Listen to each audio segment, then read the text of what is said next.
Hey everybody, here we are again. I'm Joe Saraceno, the Blue Collar Man.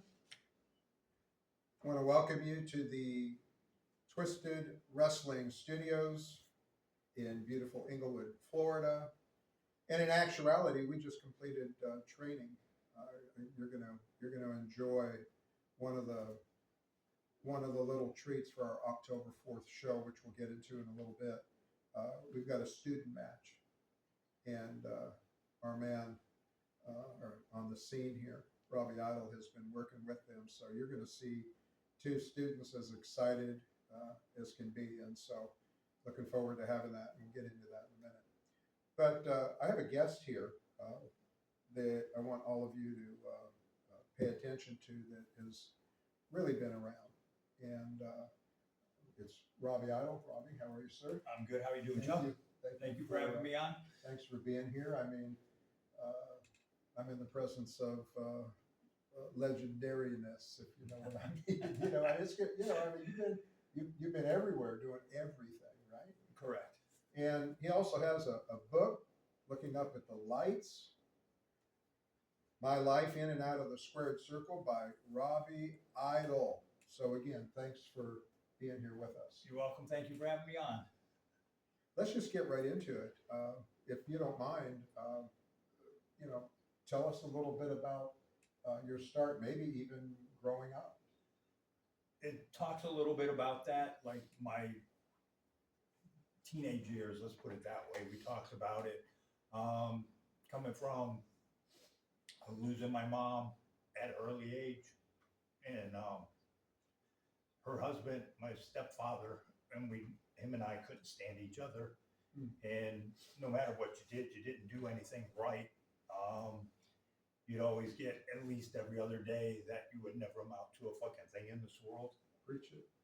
And so my thought was, when I'd hear it, I wouldn't say anything to him, but I would always be, I will show you. And I will prove you wrong. So basically growing up, I played like every other kid. I was playing baseball and football. Was better at baseball, and that's what I always thought I was going to be, was playing pro baseball. I don't think I went into too much depth in the book, but like my junior year, I had a couple pro teams looking at me, a couple colleges. Senior year wasn't as good as you wanted it to be. I guess, the bad part was, if you could have had a bad year, that wasn't the year to do it, and kind of was a bad year for my senior year. Us as a team, we were average, so I was one of the only three seniors that made my varsity team. And sort of the middle of the year, we kind of fell out of contention, and coach started using a lot of sophomores and juniors, so your playing time kind of got cut. And where you had some other colleges looking at you, they started falling off and stuff. But had a couple offers at the end of the year to still play, and I wound up playing real briefly for the had got a tryout with Dunedin Blue Jays, so played with them very briefly. But I was banged up coming out of high school, so I didn't last long with them.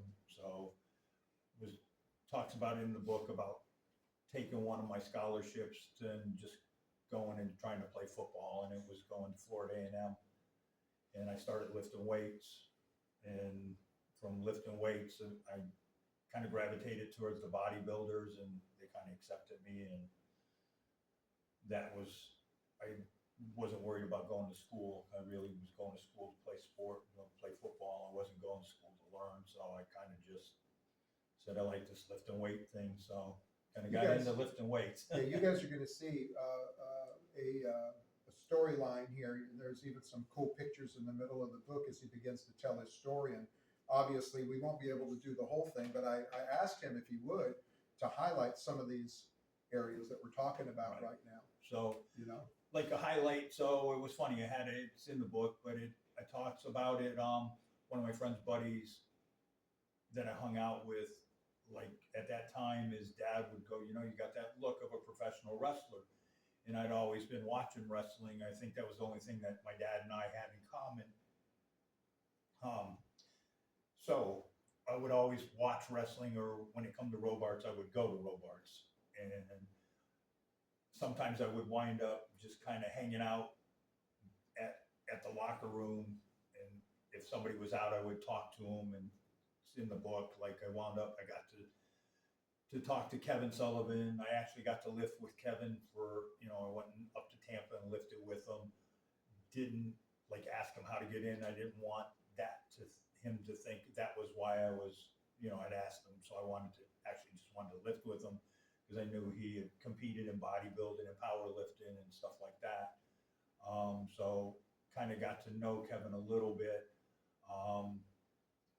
And at that time, you didn't have the internet and all that stuff. So there was a school I never knew about up in Tampa, a wrestling school, and didn't find out till later. But the way it talks about how I got into professional wrestling.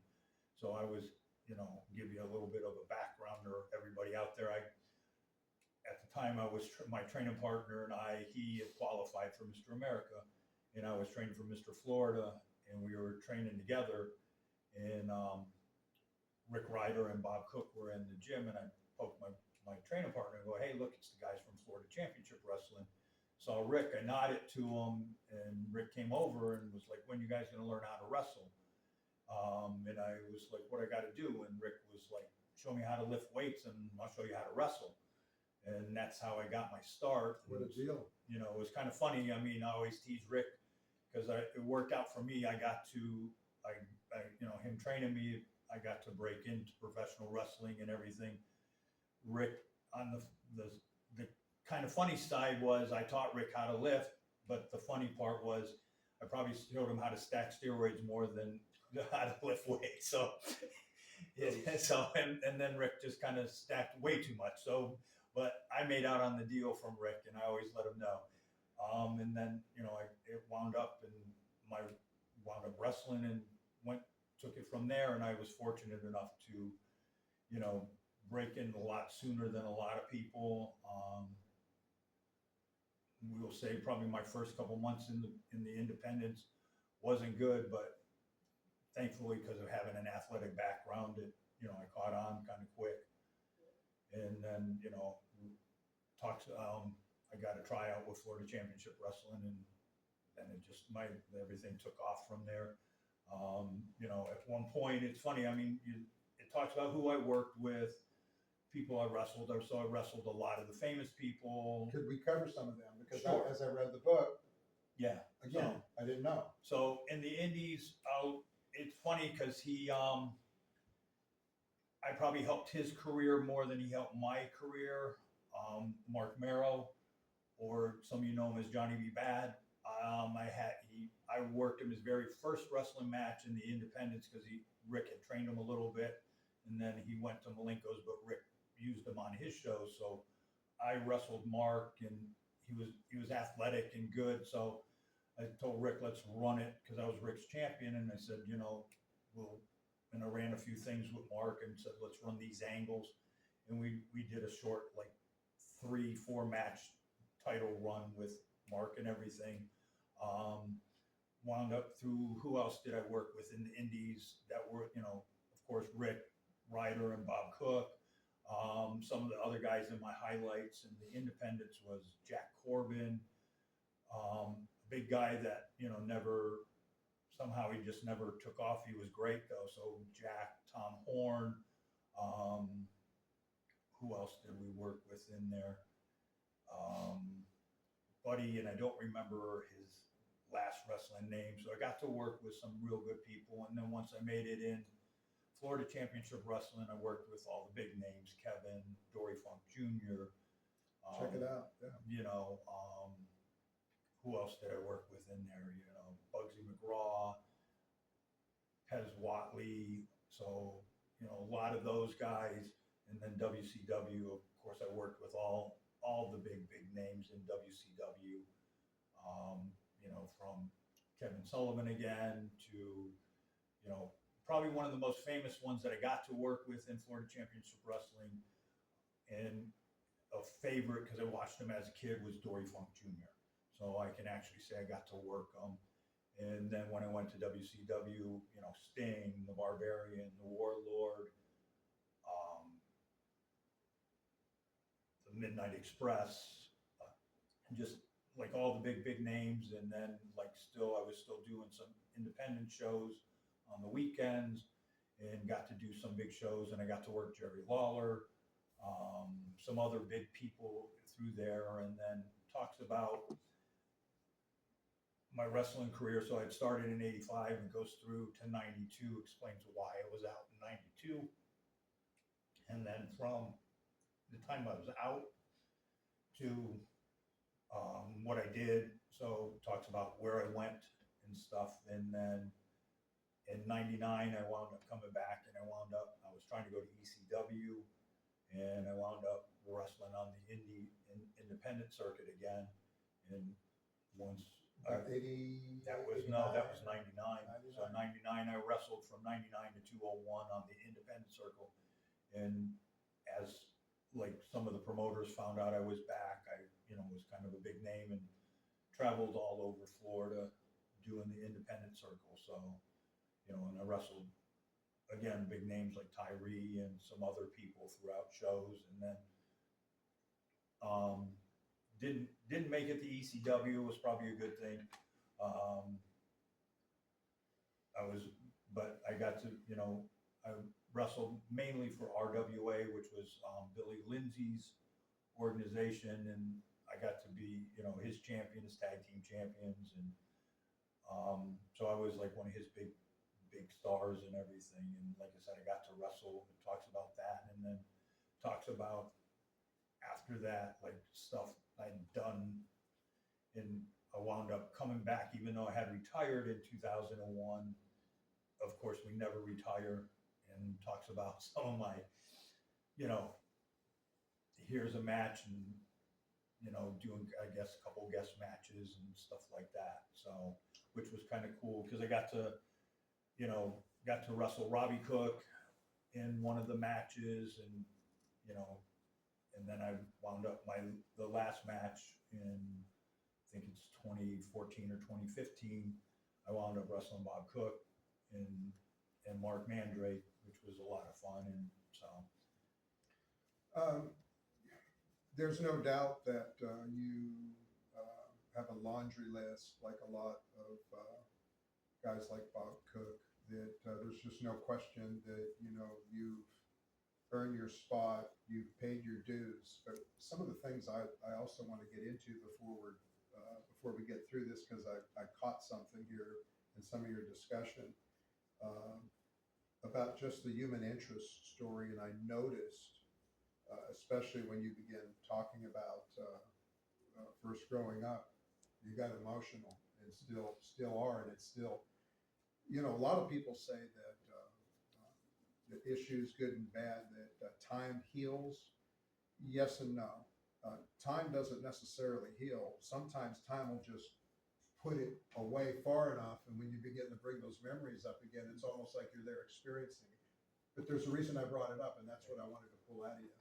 Because one of the things you said when you were told that you wouldn't amount to be anything, and how that you took that instead of allowing it to destroy you. Tell me a little bit how you took that energy even to this day, and how it's shaped your life. We already know you've earned this. Okay. The energy was whatever you wanted. I wanted to play pro ball, so I put all my effort into training. Like, I worked hard. Was actually saying that I kind of laughed. I was talking to a friend on the way here to training and stuff, and we were talking about it in like my senior year. Well, all my classmates were at the senior prom. They even had one of our friends, she had gotten stood up, and a couple of her friends said, "We'll pay for your tux, we'll pay for dinner if you will take her." And I said, nothing against them. I honestly thought I was, like I said, going to be drafted and play pro ball. So I said, I was actually at the batting cages when everybody was at the senior prom. I was out hitting balls because I honestly thought I'm going to play pro ball. So my energy went into, I put everything into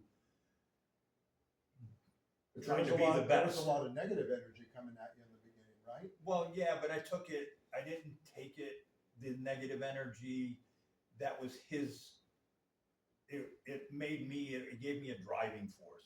So where, even at this stage, I know people, they're 50s, 60s, and they say, oh, my dad was mean to me and stuff. And I kind of laugh, you know.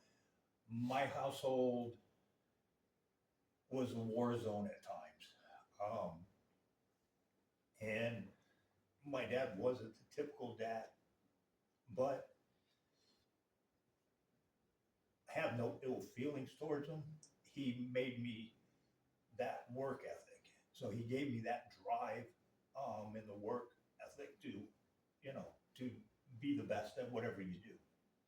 So you put that energy into it. I just never took the negativity. It was always, I will prove you wrong.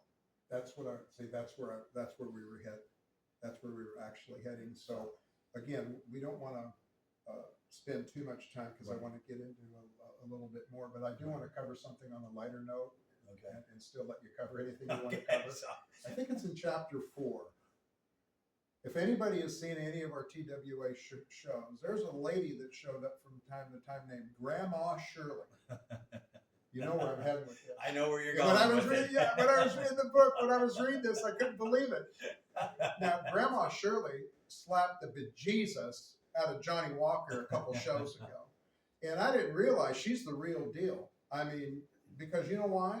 Back at, was it 88 or 89 with working It with was Rick 89, Ryan? yeah. Grandma Shirley's in the book back 89, 99, like 30 years ago. Also going after somebody with a shoe. She was going back after then. Rick Ryder with It's the in shoe. here. She was going after Rick with the shoe. Why? Well, because it was a 6-man steel cage. Okay. And at the end, Bob thought they lost. Bob turned on Rick, and so they started fighting. And so they were fighting out of the cage, and they started fighting through the crowd. And as they were going through the crowd, Grandma Shirley who is Bob's mother-in-law, so she was mad at Rick because he turned on Cook's mother-in-law. So she turned on Rick and was going after Rick with the shoe, and the security guards had to grab her. Sounds like she hasn't changed much. No, she has not. She's still the same old lady. still crazy ass woman. Before we get into the show, I want to still have you cover if there's a few more things you want to cover, because I've also noticed in a little bit you might seem, and I could be wrong. Don't get upset at me. A little fidgety with me, because I want to address. I want to We'll go there. I want to address the what the hell were you thinking in a little bit. I'm glad we got some room here. I'm an old man. Don't get it out of glasses. But before we move into that, is there any other things you might want to share before yeah, I want to basically on the book it talks. If you read it, and I've had people that have read it. Yes, maybe I might not have been the star that I thought I was going to be. Talks about I'm very thankful for not being that. When I did hit some of that stardom, I could see it. Definitely had demons. There's a lot. It talks about some of that stuff. The thing we kept out, yes, being in the wrestling game, yes, it was just like the rock stars, sex, drugs, and rock and roll and all that. So we kept the women out of it, and that was out of respect to my wife. It just kind of shows my career.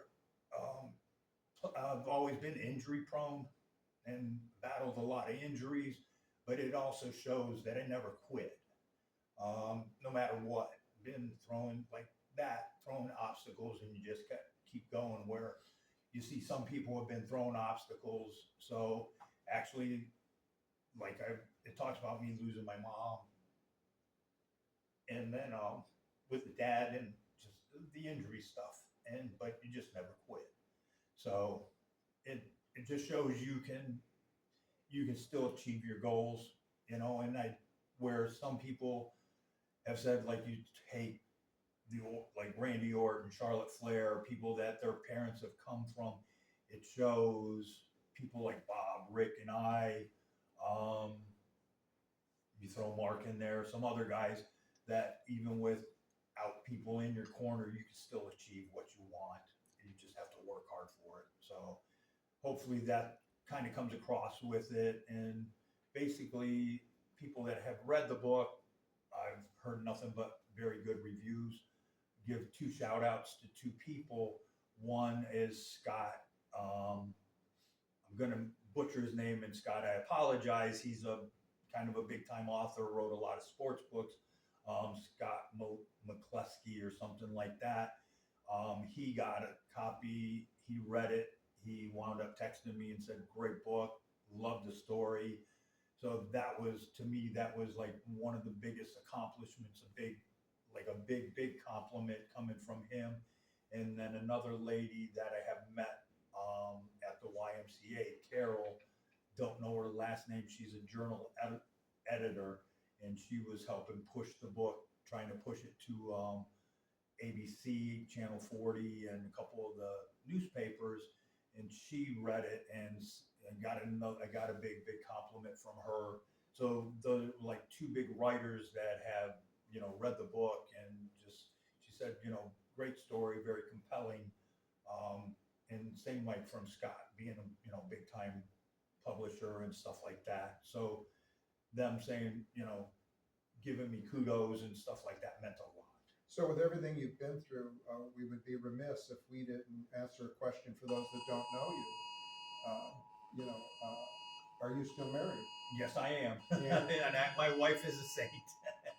So big shout out to Sheila. So everybody that knows my wife, and when I do introduce her, so she would feel slighted if I don't say this. When I introduce my wife, I always introduce her as the loudmouth, flaky redhead.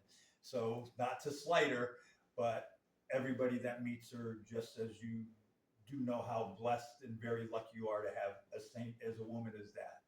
And so with everything you've been through, all the mistakes, the ups and the downs, here you are, and now family intact. Yes, family kids, intact. right? I have a beautiful daughter, Erin. So yes, I'm very fortunate, very blessed for having such a wonderful wife and a very beautiful, smart, intelligent, talented daughter. So she got that from her mom, not from dad.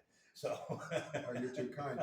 We really want you to get his book, but before we go any farther, could you try to address what brought you to TWA and ultimately the street fight match that you had with Robbie Cook on August 2nd? And then the last thing, what the hell were you thinking taking the championship belt? I think we've got all the seaweed off it. I think. I see you dug your damn belt out of the Tampa Bay. I guess I didn't throw it out far enough or deep enough, huh? So what brought me to TWA? Let's see. Well, Robbie was part of it. Robbie is, we'll say he's my nephew. Robbie and I have had our ups and downs over the years. We've had feuds, kind of like with Bob, his dad. So with the Cooks, let's put it, it's a love-hate relationship. So if we're not fighting, I guess you'd say we're good to go. Also, I got a phone call from this gentleman pleading and begging with me, saying, we could use another superstar in our organization. So of course he was pleading with me and say, you name your price, I'll bring you in. So you brought me in. So that was a big part of it, because I named my price and you brought me in. And now, if you believe that, then but he did. So I think before we talk, I want to talk about your loss in just a little bit. we'll talk about that in a minute. He was just short of being on his hands and knees to pleading and begging to bring me here. If they go any farther than that to think about the hands and knees, I'm going to have a bad rep. And so that was. So now let's go to your precious belt. I can't believe you dug it out. It's not my precious belt. I can't. It doesn't look too bad for being underwater there. Like I said, I guess I didn't throw it deep enough. Unbelievable. So anyway, can we talk about your loss and how you legitimately and fairly lost against Bob Cook's son? You hadn't even wrestled in how long, and then you come and you make your debut, and we were hoping.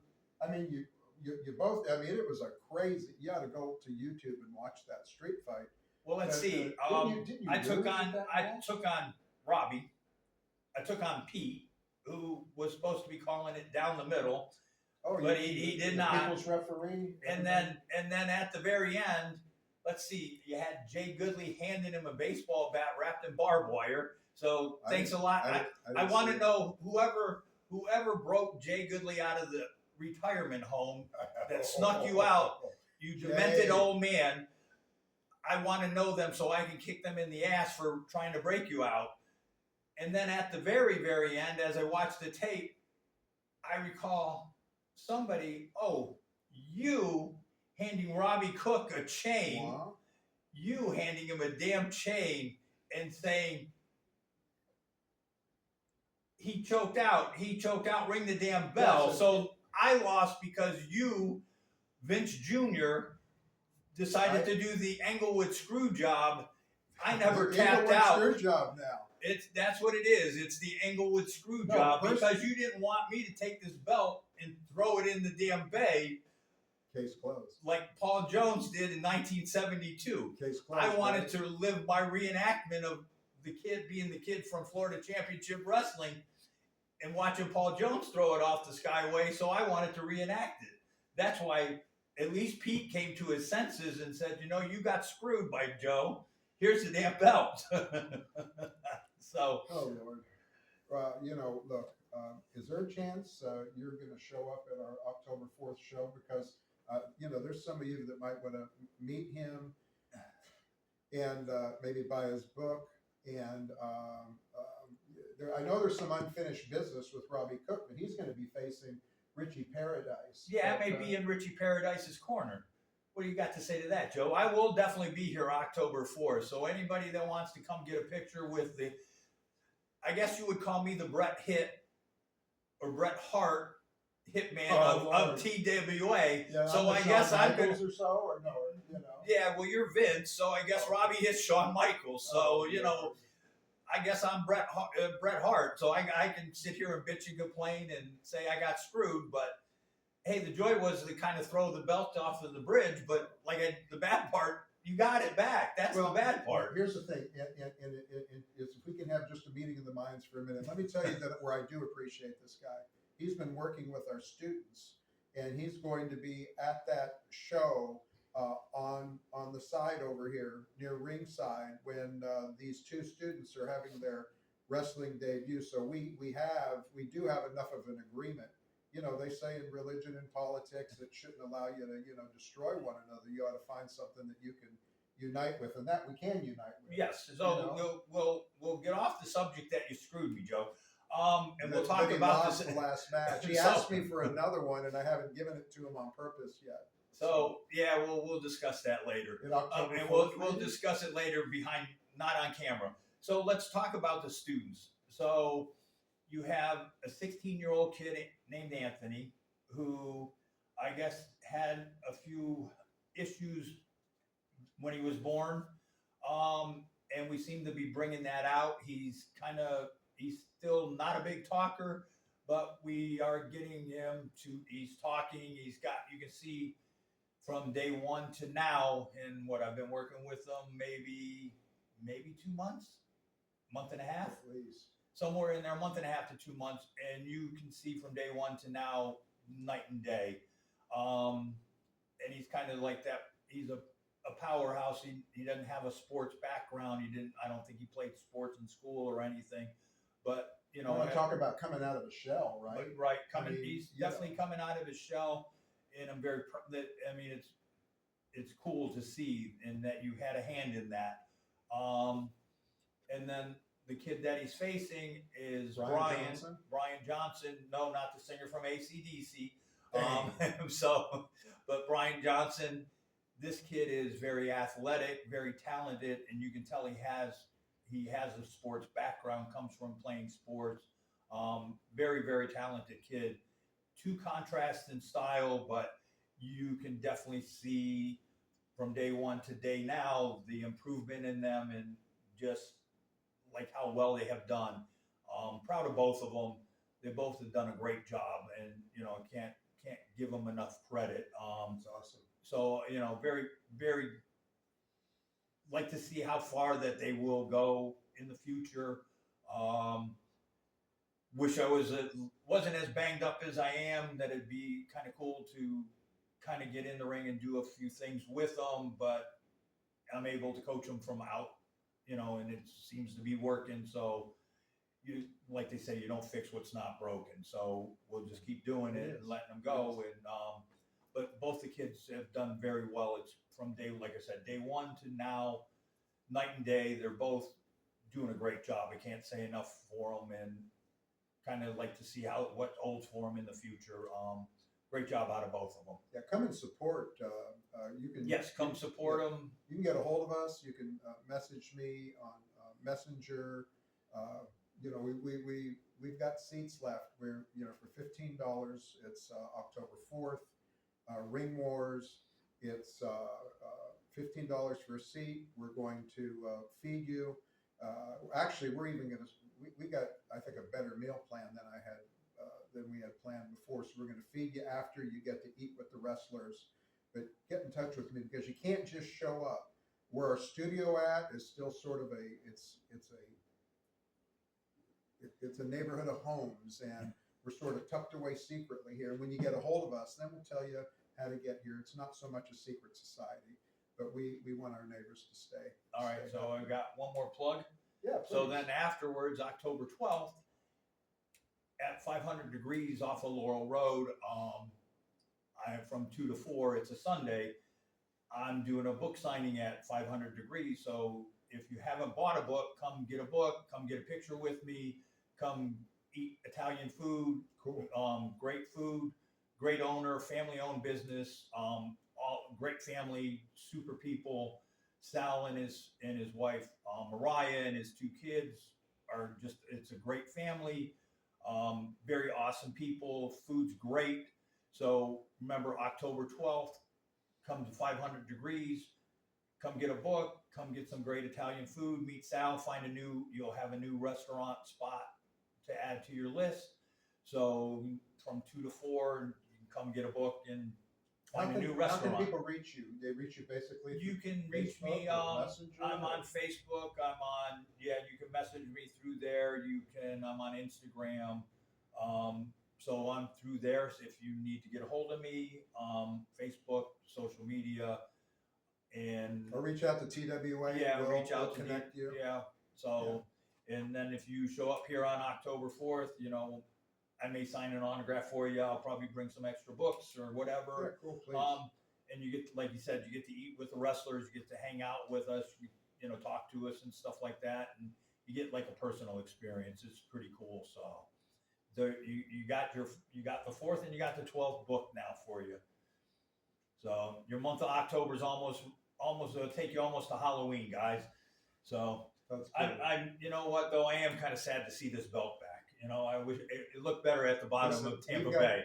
What you don't know, and again, no disrespect, because with all due respect, Ricky Bobby says, if I say with all due respect, I could say anything I want. Who the hell's Ricky Bobby? Talladega Nights, man. Come on. Basically, we got plans for you. He had asked for a rematch. He said, Joe, I got one more match in me. Is there any chance we can, do that Inglewood Street fight again? And I've got something else up my sleeve. I've not been around for a while, but I'm a quick study. And if you'll come. Oh, I'll be here because I want to see the kids I'm working with, and I may have a surprise for you. So this is right at the edge of excitement, isn't it? Right now. Now, listen, you guys. Thanks again. This is Joe. This is Robbie Idol from TWA. We'll talk to you soon. And by the way, thank you, really. I mean, and thank you, really. No, honestly. Thank you. All right. Not only was it touching, it was genuine, and I've learned so much more about you, even reading your book, and I really respect you and thank you for being here today. And thank you for having me on, and thank you for promoting the book and everything. Okay. See you.